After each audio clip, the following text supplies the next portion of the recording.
Hi everyone, I've been repurposing and tinkering and modding again, and I thought you might like to see my latest kind of like a hack.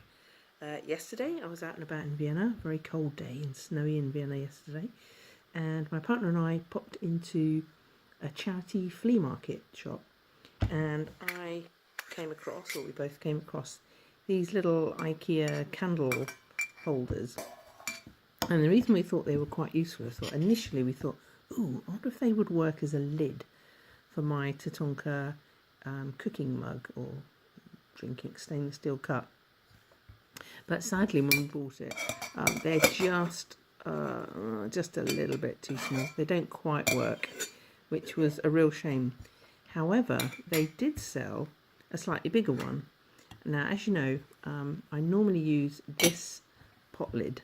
It's off a toy cook set, which we bought from Hema. That's this kind of funky Dutch shop.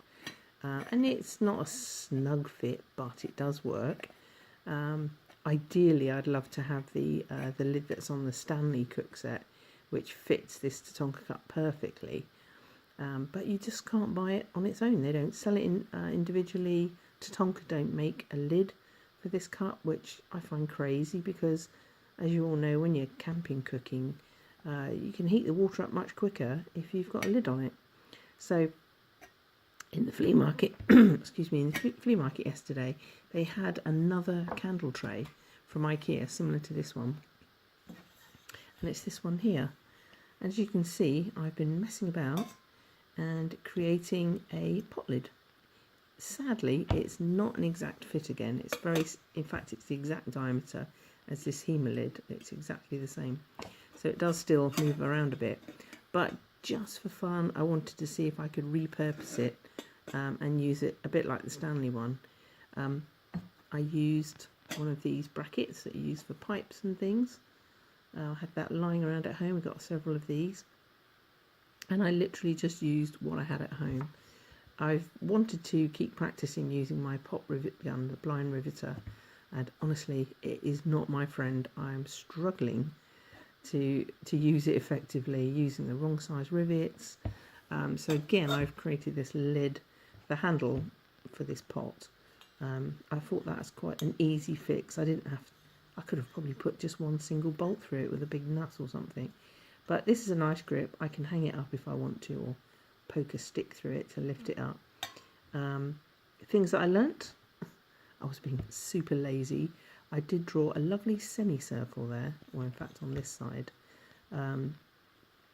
parallel in a way to the edge of the thing, the lid, but was too lazy to punch or pre-drill some little pilot holes. So as you can see, I made an absolutely rubbish job of keeping those in line. It started off well, and then that one wandered off, and then I just thought, oh, whatever, and so I just drilled the rest. So it does look a bit rubbish, and I'm sure that if I was to do it a second time around, it would look much nicer. Again, I made a bit of a boob, a bit of a mistake. It drains really well, and of course my idea is to push it against the outer lip there when you're straining or draining, or you could hold it or whatever. But the first hole that I drew for air at the top was too close to the rim of the cup, because you can see when you spin it around you've got more space that way. So again, I had to drill another hole, which makes it look a bit rubbish, but I don't really mind because it's functional and it works, and it's not pretty. So sorry to the purists out there, and I'm absolutely sure that if I was to make this again, it would look a lot neater. But it doesn't really matter, does it? It serves its function and the purpose. So again, the blind riveter, they don't look pretty. Again, I haven't quite mastered using it. And I used a small anvil because I really wanted to hammer them down, and ideally I would like to have covered that hole up. I guess when you're boiling stuff, you don't want, I don't know, bits of food or whatever getting inside. So it's not ideal. It's not perfect, but it'll do for now. I'm willing to try it out and see how it works. And I can always snip these rivets off and come up with a different solution. Or maybe actually, I don't know, put the rivet up the other way round and have these things on the outside. So yeah, I might still do that at some point. It's a bit scuffed up. I was sanding down the holes to make sure they're really smooth. I don't care if it's scratched or tatty. It's stainless steel, it does the job. It allows me to strain things now if I want to. It's a spare lid. I'll probably still use a combination of them both, but really the purpose was to repurpose this candle tray, see if I could turn it into a functional lid, and I think I've succeeded, albeit in a bit of a bodged up way. It's not perfect, but I don't know what you think. So if you're missing a lid for your cup, this might just give you a little idea. I'm sure you'll do a much better job of it than I did. But again, I like messing about and learning how to use various tools. And lessons learnt, number one, definitely number one, drill some pilot holes. Make it neater. It'll look cosmetically a lot better and aesthetically. Check measurements of things.